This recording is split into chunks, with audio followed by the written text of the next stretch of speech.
One last thing before we go live. I literally just clicked go live, Steve. We're committing to it. Oh, Talking with a Dad, episode 17. How are you doing, buddy? How you doing, Stevie? How are we doing on this wonderful... I don't know what you're flashing at me. I don't like that. I'm wearing a robe, man, from our new sponsors, Silk Daddy Smooth.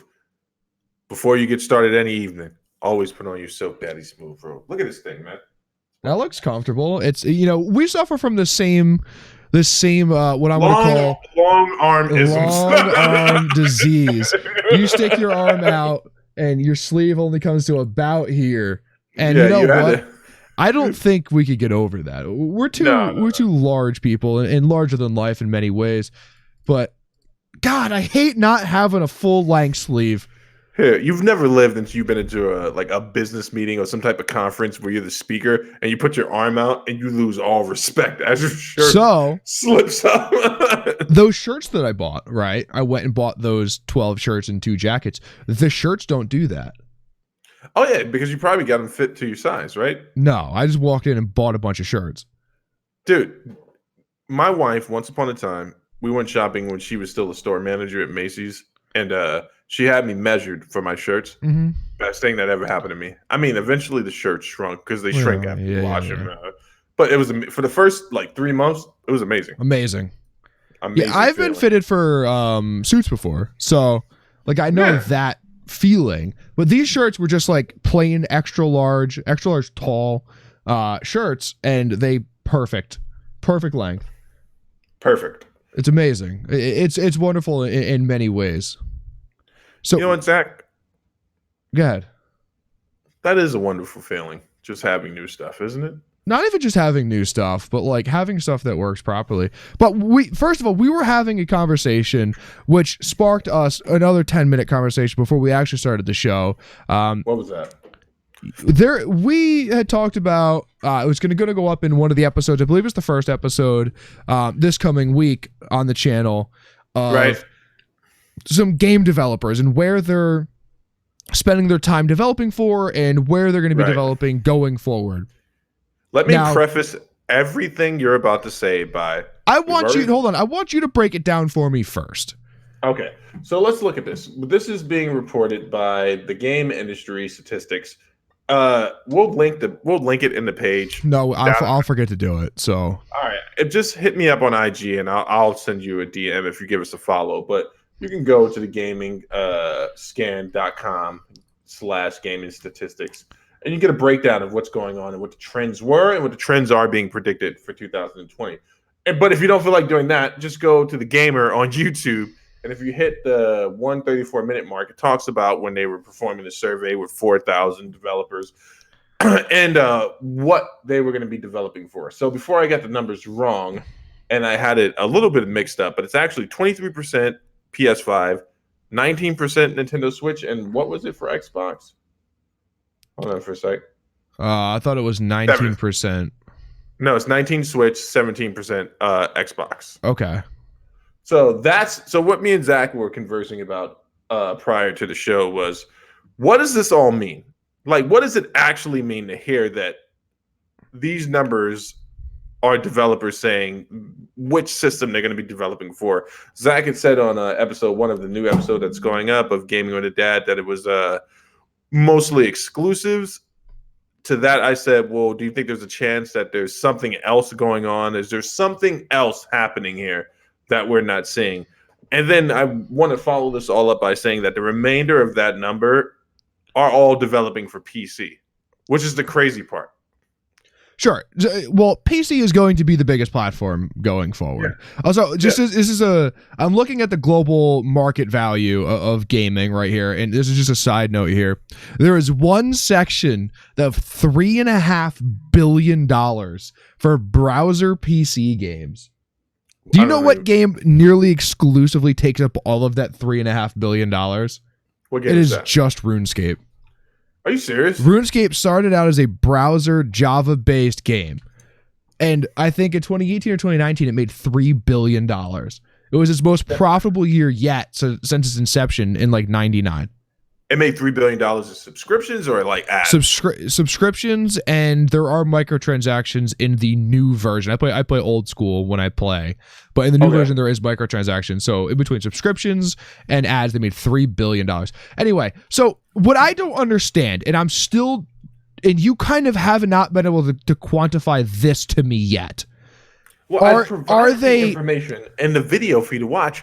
Won't watch it. No, I don't have enough time. I don't have enough time in my life to watch a video about someone breaking down a page of statistics that I don't have time to read. Because frankly, I scrolled for minutes. I just scrolled. Hold on for a second. Here's what's going on, ladies and gentlemen. Zach asked me where I got this stuff from. I asked for a source, correct? He asked for a source, and he was kind of suspecting me to throw up some page from Facebook and some guy named inmymomsbasement.com. That is not what I was expecting. I was expecting something more not as broad as this. I was expecting the snippet of game developer share, right? That's more or less what I was expecting. What we have here is I want to quantify what do these numbers mean? And I don't think you have an answer to this. No, I don't. That's why I said I've been alluding to that. It was a question I asked you. Right. Is there overlap? Right. 23 for PlayStation and 17 for Xbox, right? No, 17. 17 for Xbox, 19 for Switch, and 23 for PlayStation. That's the number. I don't care about Switch. Switch is its own market. Switch is its own field, right? Right. 23 and 17 are the two numbers we're looking at. 40% of the market share. Yes. Is there overlap? Right? Madden will come out on both platforms. Call of Duty will come out on both platforms. The next Battlefield, which is being teased now, will come out on both platforms. The next Elder Scrolls, which has been teased for 2 or 3 years, will come out on both platforms. Does this number overlap? Or are we excluding overlaps? Or is this not AAA titles? Is this indie games? Is this, somewhere in between an indie and a AAA? What are these numbers? Where do you get this information from? I'm not saying you, I'm saying where does the gaming industry statistics get this information from? So apparently there was some type of conference where they polled all of these developers. Right, but just as well as I do, Activision doesn't show up to this conference. They don't have to, right? Yeah. I was going to say Blizzard, but they're the same company. EA doesn't show up to this conference. They don't have to. Ubisoft doesn't show up. These guys that everyone knows and loves doesn't show up to this conference because they don't have to. So is this 4,000 Mojangs? Is this 4,000 indie developers? Is that what this is? What is the demographic here? Right. You know what? I got to be honest with you, man. I'm scrolling through this page, and I can see why you kind of gave up. But it's impressively put together. There are a lot of numbers here. It is really well done. I would never take that away. And at some point, I will probably read through all of this, because this is actually really interesting. Yeah. But what is the demographic that they pulled these numbers from? Right? Percentages of games coming out, because the majority of games come out on all 3 platforms, major platforms, including the Switch. Yeah. Right? So this is why I asked the question, and this is why I'll delve into it a little bit more. There's a lot of downloadable content on here too, like more graphs that they couldn't fit onto the page apparently. So I'm just going to close this out if you don't mind. But yeah, I mean, my brain hurts looking at it. my question is, and it's not a rhetorical question, not an open-ended question. Are we looking at the next gen console? Are they trying to start to compete with the amount of indie developers that you would see in places like Steam and Epic and stuff like that? Is that what's happening? You can't, because to get a game on Steam is so easy that you could not get that same game on PlayStation. So I don't know if you know this, the 360 and the PS3 are the same generation, right? From that generation to the PS4 and the Xbox One, it became so much easier to get your information on those consoles that they had this almost same crisis that Steam is having, right? No curation, none of the above. Because at one point, for Microsoft to release a patch for a game, right? Say Modern Warfare 2, right? Is the great game on those systems. For them to release a patch, you had to pay them to put the patch through. So Yeah. that kept indie developers from being able to make a game, get it on Microsoft Store, and then be able to put updates on. Because you had to pay for them to put updates through, right? Or you had to pay a significant amount of money to get yourself on the Microsoft Store. That became easier as time goes on. And now you see with the Microsoft Store is not as curated as what, you know, one might think it is. The everything that goes on to Xbox is coming out on PC and almost vice versa, right? So like everything is becoming more as a conglomerate rather than the three segments of gaming. That's where we're headed more so than anything. So I don't understand why these numbers are so separated. So do you remember when the PS4 first launched? Yes. Do you remember one of the things that they were putting out there? They were presenting the PS4 and the PlayStation Network as a way for indie developers to get their games. And for a little bit, there's a lot of content up. I don't know what happened. It suddenly and drastically came to a halt, but it's interesting. So what do we do with all this data? I have no idea, man. I have no idea. Nothing. We don't do anything. We hear Gaming with a Dad. We take information. We put it out there for the masses. Now I'm going to burn all this stuff. I'm never going to look at it again. I was curious because even during the recording that night, I was so confused as to what 17 versus 23% of developers were doing. Right. Yeah. I brought up Matt. I brought up all these things. I was like, what do those numbers mean? We still don't know. But wouldn't it be great if we got footage? I'm sorry. Wouldn't it be great if we got footage of this conference? It was literally 20 guys standing around in the back, just making shit up. Just how much money did we make? 156 billion. RuneScape 3. Good job. But numbers that are quantifiable, numbers that we can extrapolate information from, numbers that we can look at and make assumptions that don't make an ass out of you and me. Yeah. YouTube ad revenue, first time it was ever released. We talk about this on Gaming with a Dad as well, but this is a new thing I'm doing. When I'm editing videos and we get on hot topics that I don't actually get to really delve into the way that I would feel like it, we're bringing that shit back up on Talking with a Dad. That's how we're going here. We're recycling topics, boys. Unless you guys give us new ones, comments down below. YouTube ad revenue was $15 billion for 2019. Right. That is a substantial amount of money. Right. That is as Steve said in the episode, we don't have to have a board meeting this week. Everyone have a good day. We're taking a half day on Friday. We're taking a half day on Friday. You guys still aren't getting paid for the rest of the day, but you were taking a half day on Friday. Twitch only made $300 million. And I say only, right? Because the amount of money that you make is not a flat, non-comparable number, right? $300 million to you or I would be an incredible amount of money. But $300 million in the avenue of selling ads on your website around gaming is not anywhere near the amount of money that they would have or should have made, I think. Listen to me. So when people start saying crazy things like the Pixel Book is going to kill Google, you think of this number. They're like, we'll release 18 more projects like the Pixel Book. We'll do what the fuck we want as long as we have that thing called YouTube. Like we'll green light another version of Hangouts and Google Plus and the Stadia and the glasses and all those other things. Oh, I want the glasses. The glasses. That video was amazing. Remember the commercial for the glasses? I don't want to even think about it because I want to buy a pair. But $15 billion ad revenue. YouTube taking over. No. Hold on. Not taking over. I'm sorry. Staying on top. Staying on top. They're growing 36 to 37% every year. And you know what the guy who sold YouTube to Google is doing right now? He's currently banned from going to any Beyonce or Jay-Z concerts or private parties because he made an ass of himself. And now I'm sure he saw this number and he's like, what was I thinking? Hold on a second. That man is worth so much money. He's a multi-billionaire. He does not care of what YouTube is doing. So, fun fact, 2017 YouTube ad revenue was estimated to be $8.2 billion. 2018 ad revenue was estimated to be $11.2 billion.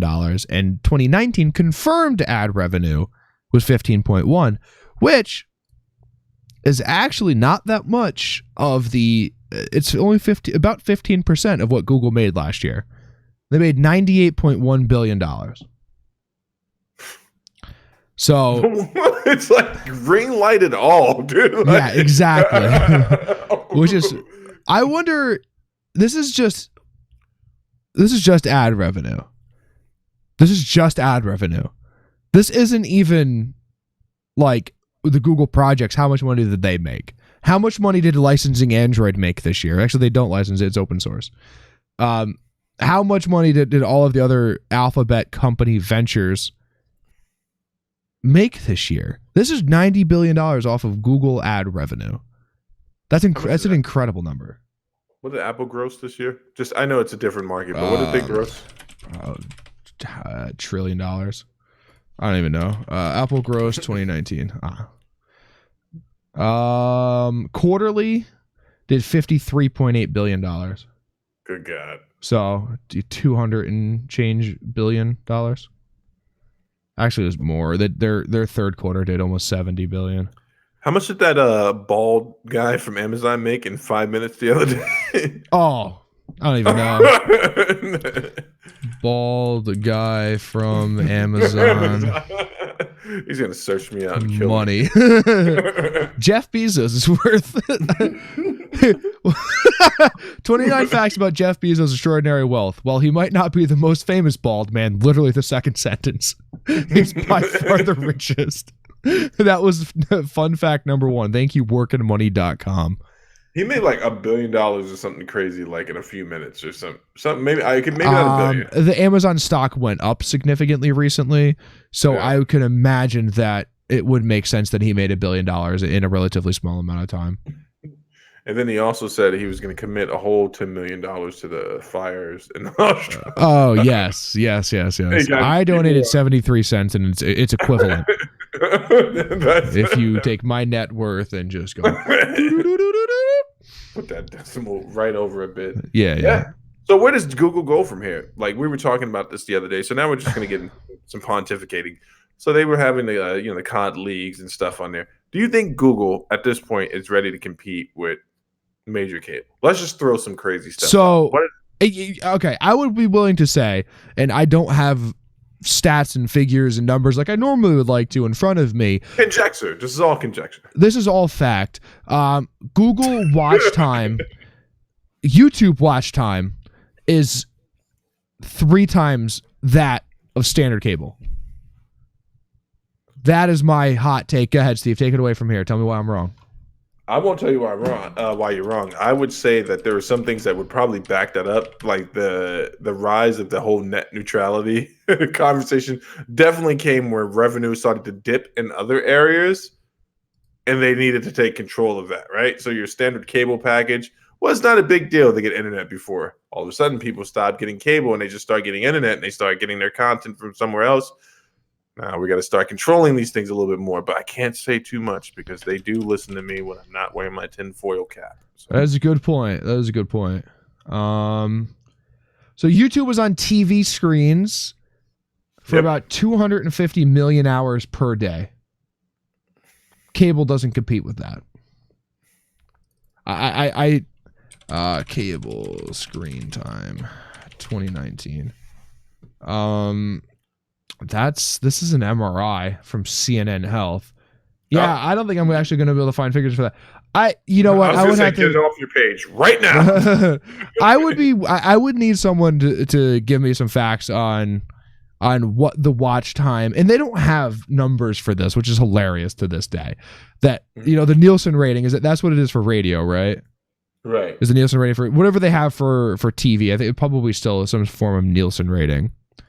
They don't have exact numbers. They don't track their total watch time. They could see estimated how many people tuned in. They don't have total watch time like a YouTube does because it's going through a server instead of a broadcast.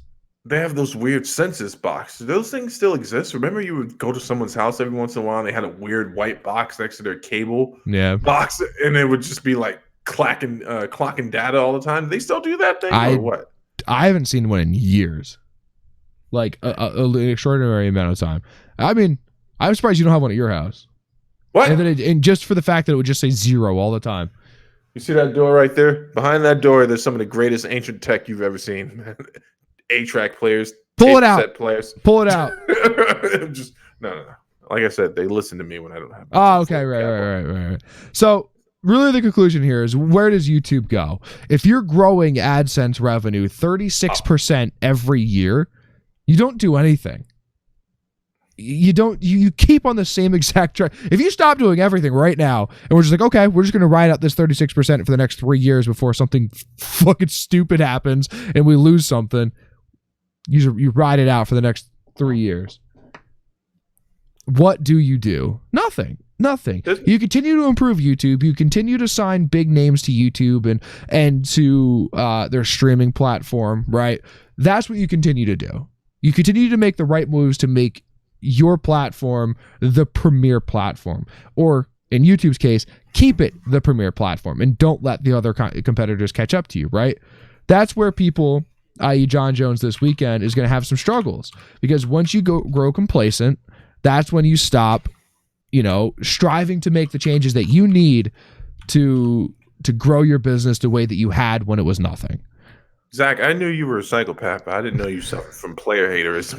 John Jones. No, actually, if we go over our picks, I picked Jones. Yeah, I'm not a crazy person. You want to go over the picks now, or are we? Hold on for a second. I want to go through something that's really important right now. Okay, we're talking about YouTube, and I'm going to talk about what I think is their most undersold and under-talked about, at least on this channel. Us? YouTube. No, yes. YouTube originals. Do you ever watch any of this stuff? Zero. There's some great stuff on there I've never watched before. So how do you know it's great? I just see it pop up and I'm like, man, that looks pretty interesting. One day when I have nothing else to do, I'm going to sit down and watch The Age of AI as episode 1 with How Far is Too Far. Or maybe episode 2, Heal Through AI, The Age of AI. This has got Robert Downey Jr. in it, man. Oprah's in one of these things. Michelle Obama is on the YouTube originals. I mean, that's cool and all. Right. But it's still, I've never watched it. I don't care. I really don't about the originals. You know what I like about YouTube? What's that? You can fall into any rabbit hole you deem yourself worthy of that day. Have you ever gone down we're going to get deep dark in here. Have you ever gone down the flat earth rabbit hole on YouTube where you get that guy that has the really good audio, that has the really compelling music, and he's the only person speaking? You don't have any scientists going in there going, wrong, and I can prove it to you.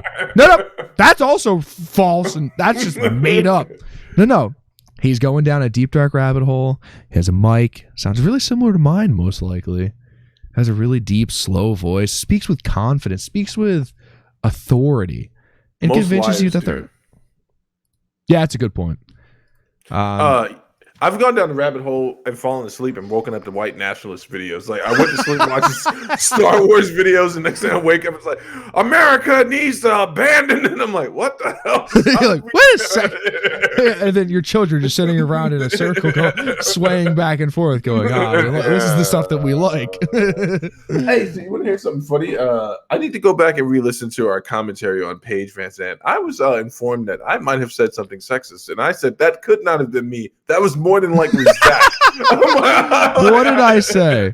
I don't know, but I got to go back. I will not name my source, but the source said that I said something sexist about Paige Van Zandt, and I was like, I definitely did. I'm like, that cannot be true. I definitely did. But shout out to that secret source. And I hold it up. I'm going to double down. What's that? She's one broken arm away from doing porn. Was that me or you that said that? That was you. Because that's been. I was like, I don't mind when Paige Van Zandt breaks an arm because she just becomes a thirst trap on the internet, which is the truth. And you always throw in the one step away from doing porn. So in actuality, I didn't say anything sexist. It was just like factual. I think there are a few guys in UFC who, nobody wants to see Cowboy Cerrone do porn. So he's like one step away from Dancing with the Stars. One more loss. Oh, she was already. She already did that. Yeah, she already did that. We're going way past that at this point. Did you know what's this weirdo's name? Not weirdo. He's a cool guy. John Dodson did American Ninja and Paige, not Paige, Felice Herrick did it. Oh, really? Both did terrible at it. Both are terrible. Yeah. I don't think that's the kind of sport that we that our people do well in. So I like American Ninja. I think it's interesting. It's There cool. are times when I'm watching it and I'm like, $1 million for what these people put themselves through for an entire year. This is what you're gonna give them. They need 2 just to get through the medical bills. yeah, exactly. Yeah, the blown ACLs and such. So Right, let's let's go over the fight pick. Let's go over the fight picks. We're already here. Big UFC event. I can't remember the actual card. Is it 247? I believe it's 247. UFC 247. John Jones v. Dominic Reyes. Who do we got? We picked nearly identical. Yeah. I did. You like my little photo edit here? It's getting a little bit more professional over So there. what, the side by side? Yeah, it's getting a little bit. Nah, I don't know if I dig that. I don't know if I dig that. You're just a player hater. That's a good point. Freaking chauvinist pig. So we picked the champions to retain their titles. We picked Justin Tafa to beat Juan Adams. I don't like that guy's face. It's the only reason I picked against him. Yeah, he cried when he lost that fight, and that's gonna make that makes me vote against you. You voted Dan. Is that Dan I? Is that how you say his last name? IGE to beat Mirsad Bektik. Yes. I always pick. I always pick the guy who sounds like he's the most Russian. You know that for a fact. And we both picked Latifi to beat Derek Lewis, who is more than likely going to lose in spectacular fashion in a 3rd round, 18-second left knockout. So really, the two main ones, Shevchenko and Jones. Obviously, we pick those. We pick them. Like, you send me an image and I pick it myself, right? Let's be fair. We don't sit down and speak about who we think we should pick, and we don't go over our picks usually until the fight night, right? Right. This is the first time we've ever picked nearly 100% together. Yeah. Well, I mean, first of all, let's talk about the obvious about this card. Once again, we find ourselves in the situation for a $60 card where there are exactly 2 fights that I actually care about. 1.5, right? I'm sold that Valentina is going to kick this woman into next week. I don't know what it is about this. I don't even know her name, to be honest with you. Caitlin Chukagian. I know that. So I've been trying to figure out her backstory. I should probably watch the countdown and stuff like that. She came from another form of combat sports, I assume, for the amount of hype that she's getting. Right? Was she a boxer? I believe she was. Yeah. Caitlin Chukagian. Division, flyweight division. She's currently on. No, she comes from bantam. Really? No other combat sports? Not a Holly Holmes situation? I'm looking to see. No, mixed martial arts record. Early career. Yeah, no, she's a mixed martial artist.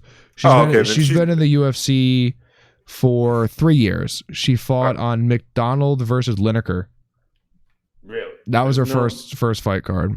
So she literally got this fight, and there's no disrespect to her as a fighter. Because of proximity and lack of availability. Correct. She lost to Jessica I December 8th of 2018, beat Joanne Calderwood June 8th of 2019, beat Jennifer Maia November 2nd of 2019. And Calderwood is a good fighter. Yeah. And Maya, you associate by the last name, is probably pretty decent as well. That fight was fought at a catch weight because Maya missed weight. Is that Maya related to the other Maya? I believe so. Really? Yeah. Let me see. Oh, maybe not. I don't know. She's Brazilian. I just made this up in my head. But so it's like, one fight. I'm tuning in. I don't know what the undercard looks like. Usually, sometimes the undercard is better than the actual pay-per-view card in some instances. I'm tuning in for this one fight. We're tuning in to see what is this the day, very similar to the Mayweather situation, that this guy finally gets beat. Yeah. At this point, are you watching because you enjoy watching John fight, or are you watching to see if he's going to lose? I am nervous, as always, as a John Jones fan. Yeah. Weeks before the fight, when they start screening the drug test a little bit more heavily. 3 weeks out, we're very nervous. 2 weeks, we're okay. We know that's a light week. The week before, I'm shitting my pants all week. I'm nervous during the fight because I'm like, what if this is the guy to beat him? And then afterwards, I'm nervous for the post-drug fight, drug testing. But so someone asked me the other day, does Dominic Reyes stand a chance? And I'm like, of course he does. He's saying, of course he does. He's at the highest level of mixed martial arts with one of the greatest of all time. And he's 12-0. And he's 12-0. He's a young guy. He's got power in both hands. Got power in both his legs. Yeah. He's he's well-rounded. He very well could be a champion in this division at some point. Statistics are working against John at this point in his career. At some point, the longer you go, statistically, there's a chance if you're going to take an L. He already has. He lost via knockout to the brain. He lost beating a man that was hearing impaired to death with his own elbow. Yeah. He lost knockout elbow v brain. And here's the thing, man. So Dominic Reyes does have a chance. He has the same chance that everyone else has, and he may even have a little bit more. If John comes in and he dances around and he doesn't take it seriously, he's going to get knocked out. And that could have been said. You could have said that since his fight pre-Glover Teixeira. Yeah. After he beat Alexander Gustafsson, every fight after that was someone that could have cleaned his clock. And he's managed to win those fights. So I'm hoping he can pull it out again. But I always live as if this is going to be the one. This is a big deal for Steve. Steve is a true ride or die for John Jones. Yeah, he told that woman not to be in that car that night. He told her not to buy those pills. The other guy running up the hill with John. He told him not to buy those pills. He told him not to buy that creatine. He told him not to go to that dealer again. He is John Jones' right-hand man. But has zero faith in the man in his ability to fight. Potentially the greatest of all time. The guy who is in the argument, who is at the top of the argument, yes, other than DJ, for the single greatest pound-per-pound fighter of all time. Well, so here's the thing, right? I'm a realist about John's skill set, which is amazing, just like DJ. But I know that there are holes there to be exploited, right? Go ahead. Can you explain to me a few of them? Yeah, sure. For one, the leg kicks, right? Yeah. So John had a lot of people fooled that he would be able to check any leg kick coming his way. Just physically does not make sense. Nope. You get a guy that knows how to kick inside and outside, he's going to bust him up. Same thing before the Alexander Gustafsson fight. John had convinced himself, much like Ronda Rousey, that he was a better boxer and striker than he actually was. No, you're not. But he's intelligent, and he does one thing that makes a fighter great. He interrupts their rhythm, and he makes fighters are notoriously sensitive when it comes to what I do to win a fight. And John messes with that. He messes with the rhythm. The same thing Mayweather did. You got big punchers swinging nonstop, used to connecting. You miss those punches, or you're coming in and you're catching oblique kicks. Yeah, he does that really well. Just to be wary of an elbow, because at any second he could turn your lights out, right? You sleep on the wrong oblique kick and you don't check it. Next thing you know, he's grabbing you for an underarm hook, tossing your ass to the ground. And here comes the John of old for an elbow, some heligeddon all the way up top, down onto the side of your face. Like, look at how he lulled poor. Oh my God, your door is opening again. It's one of the animals. Oh, the dog just walked in. Look at what he did to poor DC. DC was winning that fight.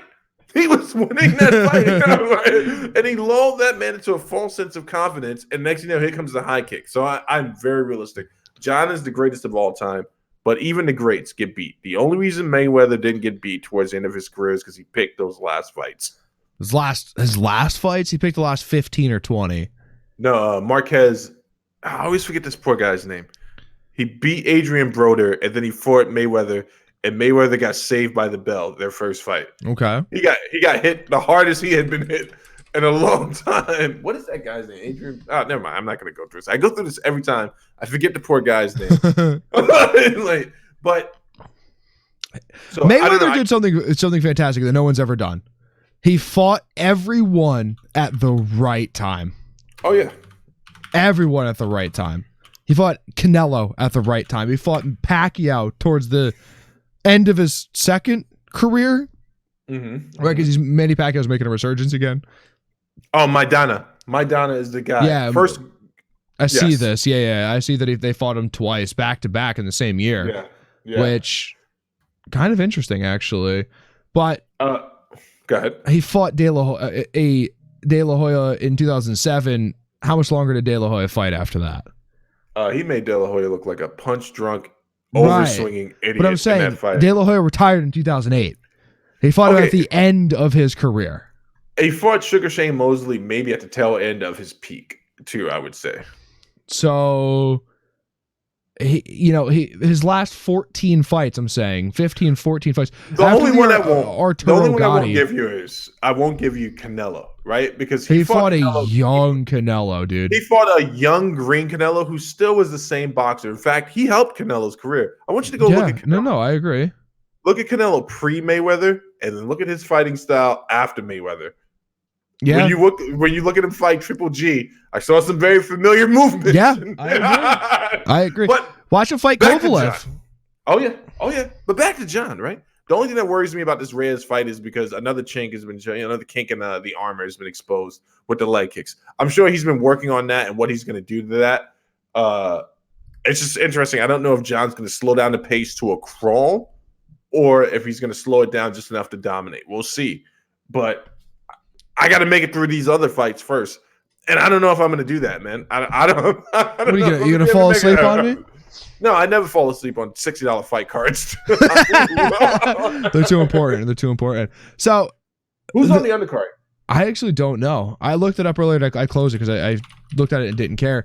The Valentina Shevchenko fight interests me as well because I'm curious what Valentina does after this. Right? I am sold that she is going to win this fight, which very good possibility. Right? I would never bet it. I would never bet against her in my entire life.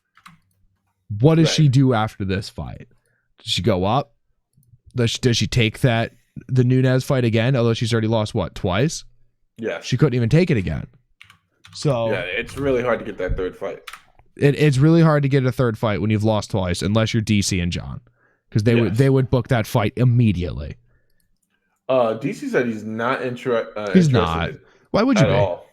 You lost, right? Like I would think you would want to get that back, but I guess the Stipe knockout was worse for him. But to answer your question, in my opinion, Valentina really shouldn't have to do anything. This comes down to the UFC taking another step in growth and maturity, and just the UFC in particular. I'm not even going to talk about other MMA organizations unless they're feeders for UFC. It's time to get Sean Shelby and these guys. I'm sorry, whoever the fight bookers are, get them some real scouters. You need people going out there. Shelby's right. Yeah, they need someone going out there really scouring, and I'm pretty sure they do that already. But now it's like if you're going to grow these three women divisions, we got to start looking for real talent. And I'm talking about like talent beyond like she won 2 fights outside the gym. Yeah, you know what I'm saying? Like that needs a little time to simmer.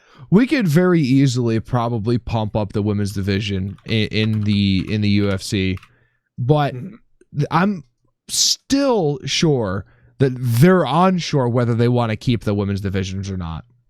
Oh yeah, I always think that they're one skid from getting cut. Hey, let me ask you a question so we can go on a little rant here. Go ahead. I don't know what Rogan clip I was listening to, but he was talking to someone and they were talking about something that I've brought up before: cross-organizational fights. It's gotta happen. He was talking with Josh Thompson because Josh Thompson works for Bellator. Right. Yes, because they said that Josh Thompson said that he wants to do once a year, one super fight, and it doesn't have to be champion versus champion. Let's do number 1 contenders, in the heavyweight division, and all of the divisions, right? That's what their thought was.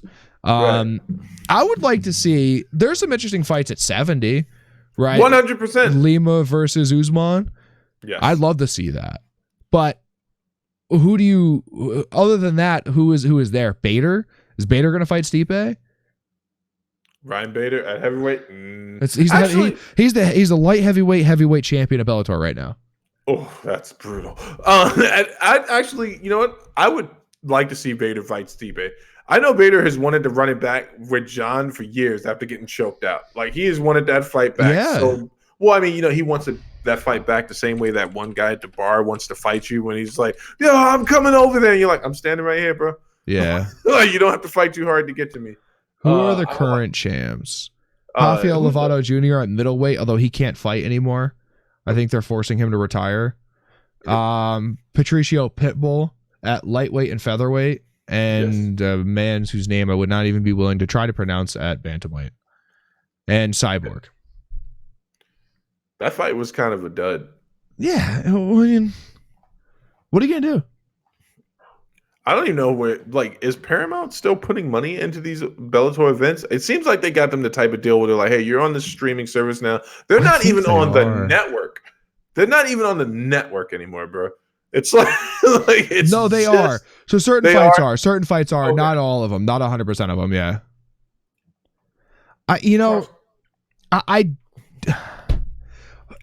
What do you do? I don't think it's even a good idea to do a cross promotion. I don't like. Sure, it's good for Bellator. It's good. Yeah, they have too much on the line, right? Yeah, it's good for Bellator. It's good for everyone else other than the UFC. Yeah. No, it doesn't make sense for them to even try. So I completely understand. Yeah, what if one of your grade A fighters loses to one of these rice hungry fools, like just fighting for food at this point in his career? You're like, well, that doesn't look good. Not going to be able to sell this. And that's the issue. And that's why when Eddie Alvarez came in and won a title in the UFC, it didn't look good for the UFC then either. Because like, oh, this guy came from Bellator and came in and won. Right? Okay, so wait, hold on for a second. Eddie Alvarez is an anomaly. He was the underground champ in many different organizations. It didn't surprise anyone that he became a champion. What surprised still everyone doesn't look good for the UFC. That's what I'm saying.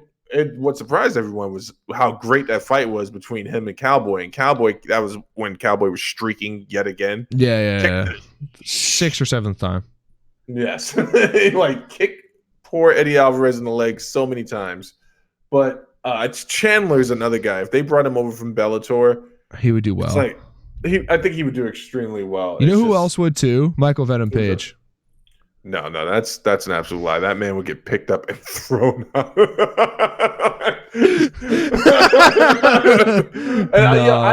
I like Michael Venom Page. He's exciting to watch. I'm looking at a picture of Slevchenko, and this is a shout out for my wife. I'm going to send this to her. They airbrushed the hell out of Slevchenko in this picture. Like, who? She's never Slevchenko. Who is Slevchenko? She's fighting this weekend. Shevchenko. She doesn't have an L in her entire name. Slevchenko. You want to see the picture or not, Zachary? No. Yes, you do. No, I don't. And she doesn't have an L in her entire name. I'm looking at more on Miss Cook again. I think it's Choke again. Yeah, I don't know, man. Chukagan? This is a bad place to be in, right? What about this woman's career makes you think, like, you can't even sell this fight and really mean it genuinely, right? Like, that's why they don't have Rogan doing any of the spots for this particular fight. They're like, right. They're like, can you make something up? And he's like, no, you got to bring Goldie back for this one. He'll make it all up. Yeah. I like this card this weekend because Jones is fighting, because Shevchenko is fighting, because Derek Lewis is fighting. But there's nothing else on it that I could even care about. Yeah, I looked at the undercard. It's pretty brutal. Yeah, next week is just as bad. Corey Anderson versus Jan Blachowicz. That is not an easy fight for Corey Anderson. No. Diego Sanchez versus Michael Pereira. It's on ESPN Plus, yeah. The week after that, Paul Felder versus Dan Hooker. It's a hell of a fight. Yeah, that is a hell of a fight, but that is it. Jimmy Crute versus Michael. Oh, wait. We got another championship coming up. Joanna versus what's her face, right? I was getting to that. That's UFC 248. That is March 7th. This is a burner of a card. Yeah. Although this third fight here got canceled, which is very sad. Whitaker. Israel Adesanya versus Yoel Romero. Weili Zhang. I think it's actually Zhang Weili. Is that how they say it in China? Versus Joanna Jędrzejczyk. those are two good fights. Now that Whitaker versus Jared Cannonier fight, that's very sad that had to be canceled. Is that the reschedule or is that the fight that got canceled?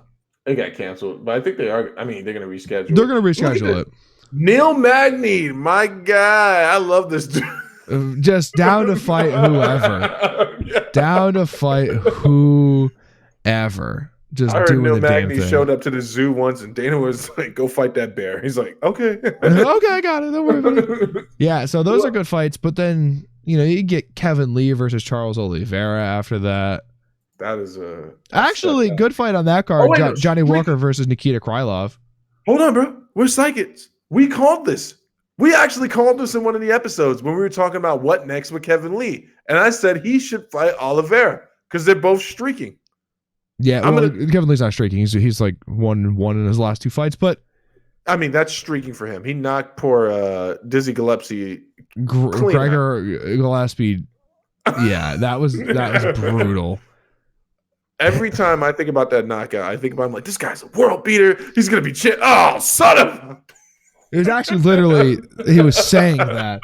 He's like, man, Gillespie's my guy. He's gonna be the champion. He's fucking amazing. Crack. Wow, Kevin Lee has a good kick. Johnny Walker down there with Faraz Ahab and the boys. Yes, he went up to. Well, for us, it's over to TriStar. Over to the left. Yeah, a little bit, not that much. Yeah, we have 8 straight weeks of fighting. Tyron Woodley versus Leon Edwards. Leon Edwards going to get clapped. You think so? That's my boy right there. Oh my goodness, they brought Ashley Evans Smith back. Eesh. That's the woman that beat the transgender woman Fox. Phelan Fox? Yeah, Phelan Fox. Interesting. Ashley Smith beat her. Yep. I think that's how she got her ticket to the UFC. It's good enough for me. Now, the card after that, I don't care about any of that stuff. That's the card. Francis Ngannou versus Rosenstruck. I can't say that name. Ngannou? Why can't you say Francis? I can say that, but yeah, I would be the worst name announcer. Like, up next to the stage is what a guy! Khalil Rountree's last fight is on that card as well. His last fight, he's gonna die. No, he says it is his last fight. So this is it. Oh, really? He's announced that this is his last fight. Been very clear about it multiple times. Yes, I know you don't watch anything. Calling it a career. Matt Brown supposed to be his last fight too. The last fight. Who else is on here? Juliana Pena coming back after having a baby. This is her first fight back, by the way. When is this fight? This is March 28th. She's fighting Aspen Ladd. Oh, okay. Keisha Torres is on there. Yeah, okay. So let's get back to tomorrow's card. All right. Today's card, if you're listening. Day one. If you're still here after that. Yeah, after this, whatever is happening here. This is not a good card. This is not a good pay-per-view. But I'm a fan, so I'm gonna watch. And you know what? Oh yeah, me too. I treat these fights much like preseason games where I'm just like, I'm just here because I know something great's going to happen soon. And most of the time, I'm usually surprised. Hey, did you go to your hockey game yet? No, it's on the 22nd. John, what do you think? You think John wins by decision or I'm saying it's probably going to go decision. John TKO third round. There it is, folks. You heard it here first. I heard it here first. I'm the only person who believes that. I'm an idiot. Now you know what it's like to be a John Jones fan. You're like, of course he's innocent. For the third time. He's not microdosing. It's what the fuck did they call it? It's green tea, picograms. No, yeah, that's what he tested positive for was picograms. No, picograms is not. Picograms is not what he tested positive for. It was the measurement of the substance. Yeah, that's what you knew what I meant. Pulsing. I asked what the effect was called when it kept coming back in his system. You said picograms. So that was equally as bad. It was the pulsing effect. Definitely not microdosing. Listen to me. You cannot microdose on the program level. He's like, okay, and here's the tip of a needle. Okay, we're good. he breathed the fumes in from the tip of the needle. Didn't even lick it. Zach, you got a new monitor? I purchased a new monitor. It's coming in tomorrow.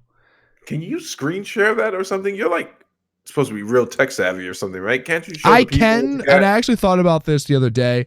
What I would need to do, and I'm going to explain this to you, and you're going to fall off and trail off at some point, I know. Just bear with me here. For the people watching and not listening at home or in your car or at work, thank you guys. We like our audio viewers as well, listeners.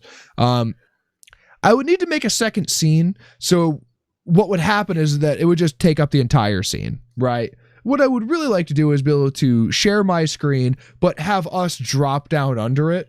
So then it shows both of us still, and then the thing that we're looking at. I would have to make another scene for that. And I haven't done that yet. I haven't had enough time. I've had a very busy week. I thought about this the other day, and it would take me 30 minutes to do, but I haven't had a free 30 minutes. So you're looking at me like you don't believe anything I'm saying. As if I don't work 9 to 5 every day, come home, edit. I record Monday. I edit Tuesday, Monday. Wednesday, Thursday. Dude, do you remember when we used to record? We used to record Monday, Tuesday, and Wednesday. Do you remember those days? It never happened. Yeah, we used to. No, there was a time when we recorded 3 days a week. It happened twice. No, it happened 3 times. That's 3 weeks where we did that. No, it was twice. And one of the weeks was specifically because you were going away. No. Prior to that, when we first started, we would record on Mondays and went like Tuesdays and Wednesdays. No, so I don't know where you're getting this from. The first time we recorded one session and uploaded it a month later. And then the second time we did basically the same thing. Zach, and then there were times where we did 3 days because we recorded video and then talked over it. Zach, you work 9 to 5 and you edit videos, you simple bastards. You don't know what's going on. I'm trying to tell you what's happening. You're always tired. See, if you don't even keep your own schedule. Tell me what's going on. Hold on a second. Hold on. What time did you show up tonight? 10:43. What time is recording? 11 o'clock. Wrong. What time is recording? It's whenever Mathis says it's time. It's 10:30. It's not my fault. You can't figure out the rest of your life. Right? Listen to me, Zach. You have no real responsibilities. Your cat takes care of you. We all know this. That's why he came in the room a second ago. He's not even allowed in here anymore. The dog broke in. Cat came in behind him. They start fighting. There's chaos. There's pandemonium going on behind me. What am I supposed to do about it? I got you saying listen a lot. I noticed you were doing that the other time. And then the show, you're like, listen. I'm like, that's right. Even if you don't have anything to say, you always start with listen. Listen. You're gonna listen to me right now. Anyway, I got an Alienware monitor. I decided to go with 240 hertz 1080p instead of 1440p 144 hertz. If you guys want the actual model number, it's AW2518HF. Alienware 25-inch. Got it for a good price too. Coming in tomorrow. I'm excited. I won't get to use it tomorrow. I'm busy all day, but we'll see. It got great reviews. I was watching all the review videos on it, and everyone gave it very good reviews. And the one common thread is they're like, if you can afford this monitor, buy this as opposed to scaling down. Like, just, this is a good mid-range point to be, because there are way more expensive monitors, obviously, than this one. But this is in a sweet spot, right in the middle. This is a $500 monitor. You got it for $300, right? I got it for $300. Yeah. Nice. I got it for $308. Yep. Yeah. So I am very happy with it. I'll be even more happy with it when I get it in. I get to play with it. What am I doing tomorrow? So wait, you're gonna have 4 monitors? I have 2 computers.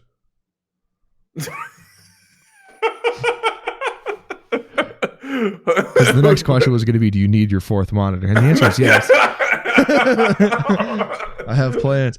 So I have this old BenQ monitor over here. I've literally had this since I built my first PC. It is 12 years old. What is it, like 60 hertz? It is, yeah. This was the monitor at the time that the MLG was using for all of their events. So I have this BenQ. It's a few years old, obviously. That is the main monitor for my second computer. is the only monitor on my second computer. So that's going to get moved here, probably in this general area right off screen. And I'm either going to expand to 3 monitors again for my gaming PC, or that PC is going to be dual monitored for no reason, just for the fuck of it. So I haven't quite figured it out yet. The BenQ is connected to your. Which one is that? The one you got from Shane, or yeah, that's the recording computer. Yep. Okay, gotcha. I need a monitor for it, so I had to downsize from 2 to 3. You don't have to justify your first world purchases to me, man. I mean, no, this monitor for sure is a first world purchase. I wanted this. This is not a need. I didn't need a new monitor. I could have spent this money on a new graphics card, because I'm pretty positive my graphics card is dying. But what signs do you have that your graphics card is dying? Losing frames in game. I'm getting stuttering randomly when I'm doing things. I'm sure you've seen it when I open something, my audio cuts out for a minute. That is because I'm losing something somewhere and I can't quite figure it out. I work IT for a living, and I honestly, what it is, I don't have enough time to try to troubleshoot my own machine, so I deal with all the band-aid fixes that I do for it. Really, I should be installing a new operating system. Like, there's a number of things that I should be doing, but I just haven't yet to try to fix that. But what I should do is pull my graphics card out, pull it apart, and re-thermal paste it, because I think thermal paste is probably dried up after a few years, and that's probably my issues that I'm getting, is it's hitting heat spikes. But it doesn't crash on me, it doesn't artifact on me like it would if it had died. But I'm getting some weird issues that I can't quite seem to figure out. Why don't you just give it to old Mike W? You know, he seems like the type of guy. Just bring it on by Mike W. Just repaste it. No, I mean, I could very clearly do it myself. You don't have the time. You're editing videos. You work 9 to 5. So, okay, hold on a second. If I don't have a graphics card, how am I going to do all of these things? You're thinking of not taking 15 minutes off to freaking repaste the graphics card? Because what it's got to do is it's a whole system meltdown without a graphics card over here. I can't do anything. I've noticed that the desktop icons on my computer sometimes, like, I'll touch one and then the whole screen goes black, and I was like, "Oh, that's interesting." I'll take a deep breath, and I'm just like, "Well, I just had to come back." It's better than my one monitor at work. If I hit my desk hard enough, it just goes blank. That's perfect. It's hilarious. What are you on Omniplex? What do you got you working on there? It's a HP G800 G3. It's a 6700, 16 gigs of RAM. Oh wait, is your new monitor? It's not curved at all, is it? No. Okay, damn, I thought I got you. Do you like curved monitors? I have a curved TV, and I have never decided to buy anything else curved. Wait, I'm about to say, because I've seen your TV. And and the curved TV was actually a gift. So I want to thank. You have 2 TVs that are bigger than my entire wingspan, and it's not true. Neither of those are curved. Don't listen to this guy. Neither of your 92-inch TVs are curved. Me and my 18 guns, we live in a very small house. You know what you should do as a projector? Your theater room is big enough for a projector. I don't listen to this guy. I do not have a theater room.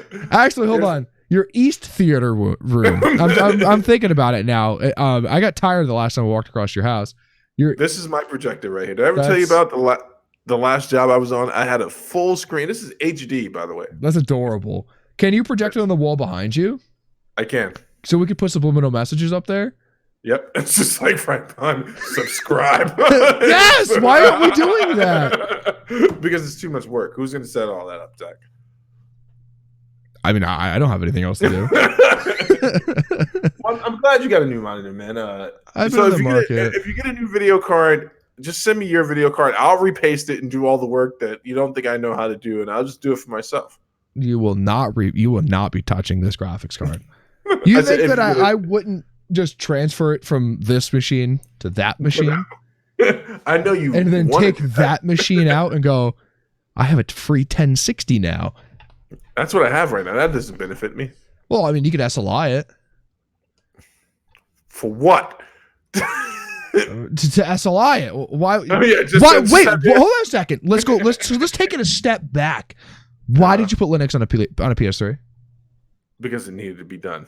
And also that PS3 is way out of manufacturer warranty, and Sony can't come after me at this point. So is your 1060.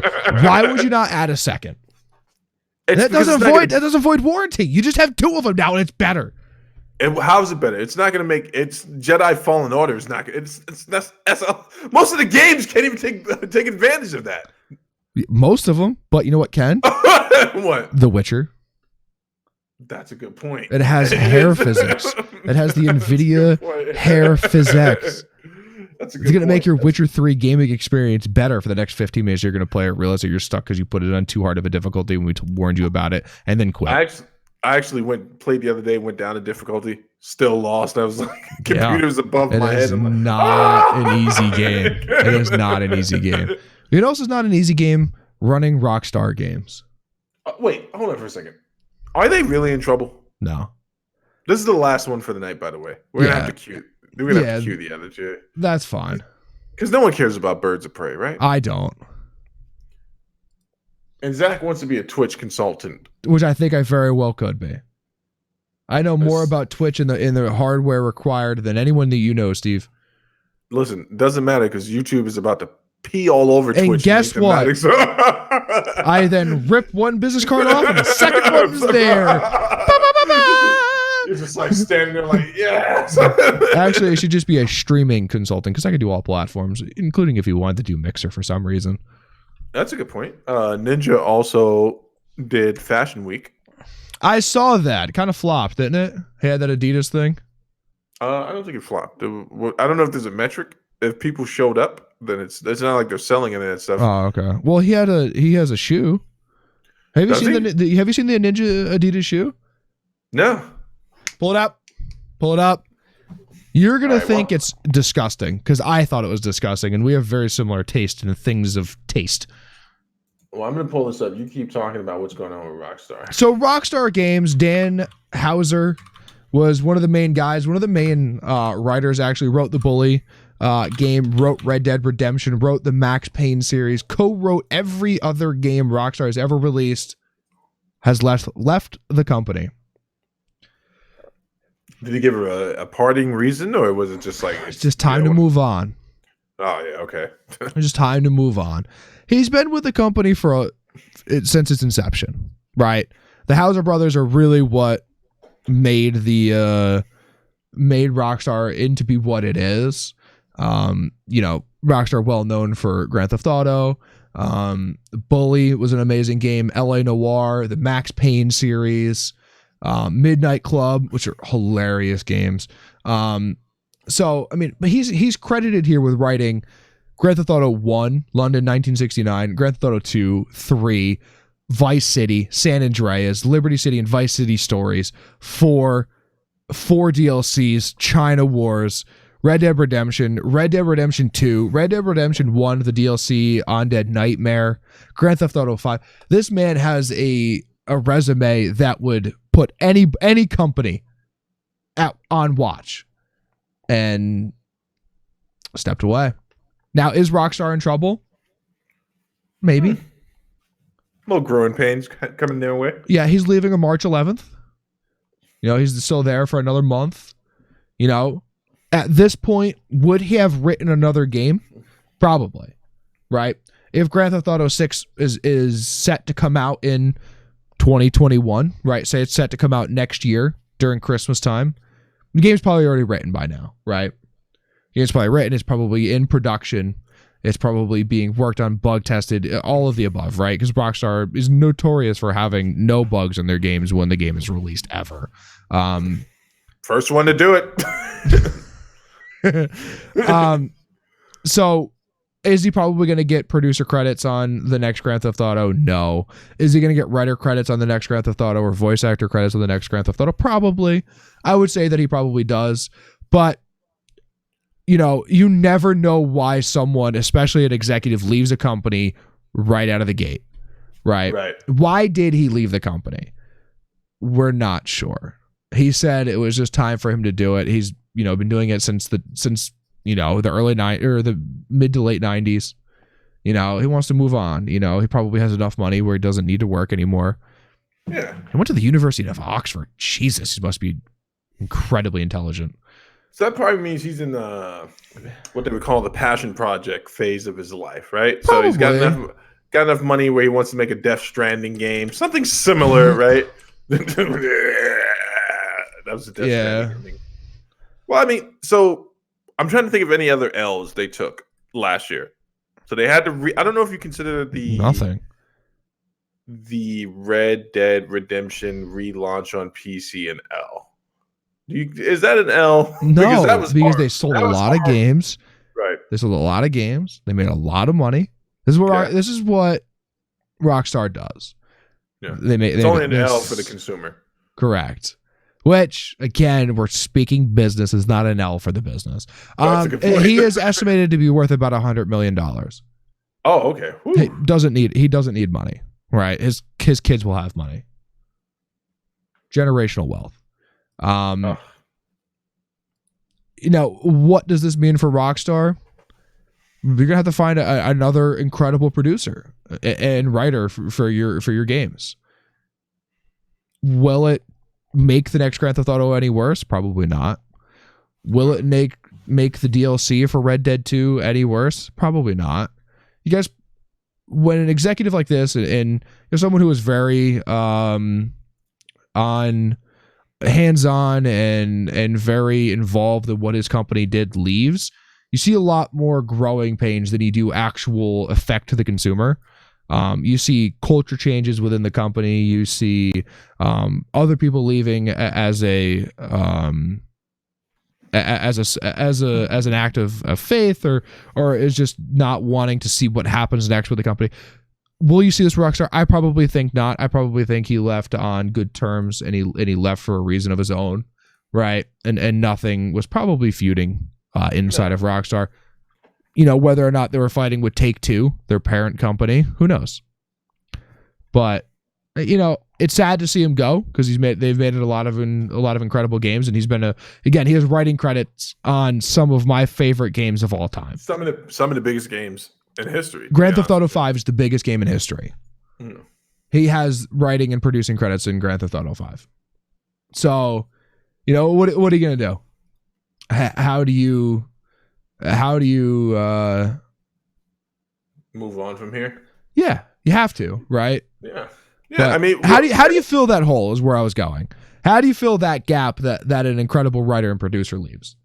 I mean, I hate to say this, you don't fill the gap, and you don't even prep people to think that you're filling the gap. You just have to. The market plan has to be, we're going to do something different. You know, we can never fill his shoes. That's usually when you hear statements like that. Never fill his shoes. Never going to be able to do that again. We're just going to have to do something new. And that's where you start getting people prepared for something new. You know, Dave Filoni came along. People thought they loved George Lucas's writing. People love Dave Filoni. Yeah. Jon Favreau. Yeah. I'm sorry. I just got to stop you before you start crying. These ninja shoes are by far the most hideous things. I know. That's what I'm saying. I've seen ever. I would literally attack someone if I've seen them. Yeah, they're a collector, not a wearer. No. So let's just see. Grand Theft Auto 5, for example, sold 120 million copies.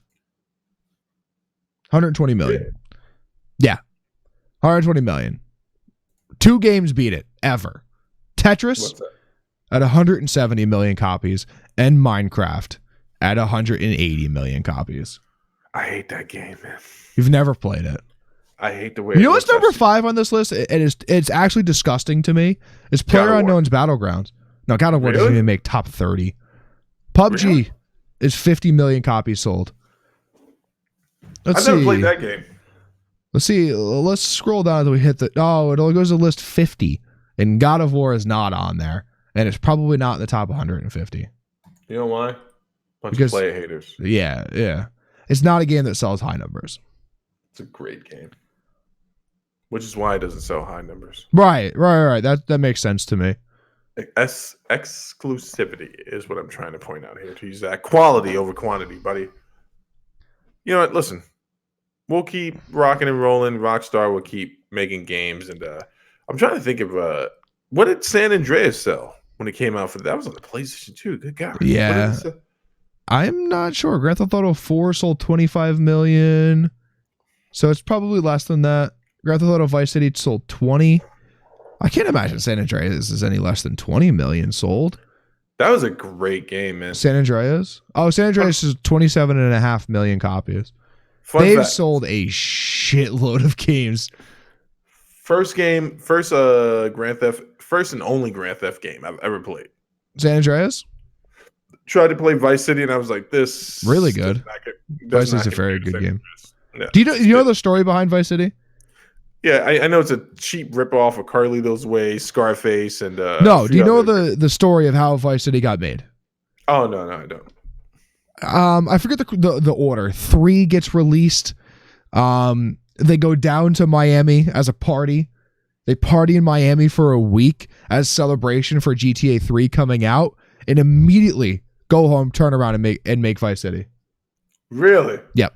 They were so inspired by the Miami scene that they turn around and go make another one. I don't know if that was I don't know if it's 3 then. It is. So Grand Theft Auto 3, October 22nd, 2001. Grand Theft Auto Vice City, October 27th, 2002. 1 year. 1 year, 5 days to make. Have you been to Miami before? No. I went there for spring break for a thing called the Winter Music Conference, and I only remember 2 days out of the week. Right, and this is why they came back and made Vice City. So, Zach, what's up? I want to talk to you about something, man. We were trying to figure out what games we're gonna play. Yes, we're gonna play Payday on Gaming with a Dad, the primary source material that we have for this channel. It's where the most content comes from, and we're getting ready to wrap up Borderlands. Soon, thank God. Hopefully, it's just. In fact, there's a better chance of me giving up on the game at this point than us beating it. Like we're close. We're very close. And I got very angry at the end of this last episode. Yeah, that was. I haven't edited that part yet. Listen, I don't know if you're going to include my genius. And I'm actually getting to that point, and I thought about just scrapping everything after it. Really? Listen, I really put some thought into it. There's one game I got to get it in on. I was playing on PlayStation the other day, and I was like, man, I got to get this in on the PC. I'm not used to playing it on it after my PS4 finally finished the 2-hour update it was doing. I want to play some Apex, man. No, then this is the perfect time for me to play. All the big players, all the good players. I actually just played it the other day. They're all playing Tarkov right now. Yeah, I mean, you could play it and get smoked. No, I'm saying you can play it and get video for the channel. I have no issues with that. I don't want to play it. I'm not interested. You got to get out of Tarkov, man. I played it the other day. I played Apex the other day, like literally less than a week ago. Did not have fun. You're so deep into Tarkov. You're like, there is no other game. I've played a bunch of other games since. Battlefield. I had a really good time playing Battlefield 5. Battlefront 2. I haven't played it since last week. It probably won't get touched again until I'm really bored. I played Battlefront 2. It's the Star Wars game. Had a really fun time playing it. Right. I'm gonna play some Battlefront. Sorry. Yeah, a lot of fun. All right, I've played games since then. I don't like Apex, and I never have.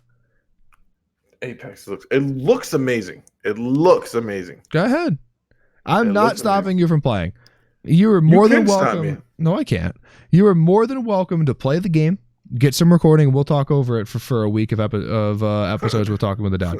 It's just 8 episodes of me running into a wall, getting shot by the same kid. Gotta play some Division. Gotta play that. I would be 100% willing to play through the Division entirely again. The issue that we run into with the Division is how well is your computer going to record it? Not a slight against your computer. Division 2 is a fairly hard game to run. Listen to me. Margaret Thatcher runs games just fine. Right. But then you add encoding on top of that, and then no computer runs games just fine. Your picture is really pixelated on my side right now, but my picture looks great. So are we just going off topic entirely? Yeah, we're calling it a night, folks. All right, we're calling it a night. Steve gets bored after a while and doesn't like to put on content anymore. I can sit here and talk all night and not have any issues, but Steve gives up. That was literally a lie you told within 5 minutes. You literally, if I could just roll the footage of you getting bored, I'm done with this game. I'm bored. I'm out of here, Steve. I'm like, hey man, we should just probably finish the record. F that, I'm out of here. That did not happen, and I have the footage. That's happened so many times. That has happened 0 times. In fact, when I figured out the puzzle last week and you didn't figure it out, you did not figure it out. You looked it up while I was getting really angry trying to figure it out. I actively try to play the game, and you're just going around cheating. Which, you know what? Says something about your character. It's how America was built. Good enough for them. Good enough for this Canadian right here. Sounds good to me. Thanks everyone for watching Talking with a Dad episode 17. Steve didn't know the number to that. And have episode 63. A good night.